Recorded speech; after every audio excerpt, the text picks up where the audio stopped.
Fatema driving স্কুলের পক্ষ থেকে সবাইকে আন্তরিক শুভেচ্ছা। তো আমরা আজকে আপনাদেরকে রোডের কিছু সাইন সম্পর্কে ধারণা দিব, রোডের কিছু মার্ক সম্পর্কে ধারণা দিব।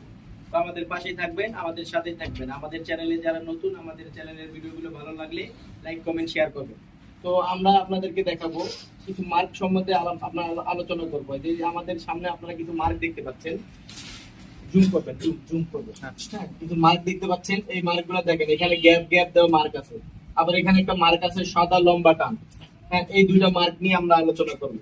এই দুইটা মার্ক কেন ব্যবহার করা হয়, এখানে গ্যাপ কেন আর এখানে লম্বা টান কেন। হ্যাঁ, বুঝতে পারছেন? এই যে এখানে দেখেন, এখানে অনেক সময় এই যে গ্যাপ গ্যাপ দেওয়া মার্ক আছে, আর এখানে এই যে এখানে লম্বা সাদা টান দেওয়া আছে।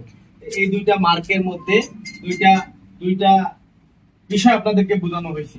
যেমন যদি আপনারা এখন রাস্তার মধ্যে চলতে থাকবেন, চলার মধ্যে যদি দেখেন রাস্তার মধ্যে সাদা সাদা মার্ক আছে, তাহলে আপনি লেন পরিবর্তন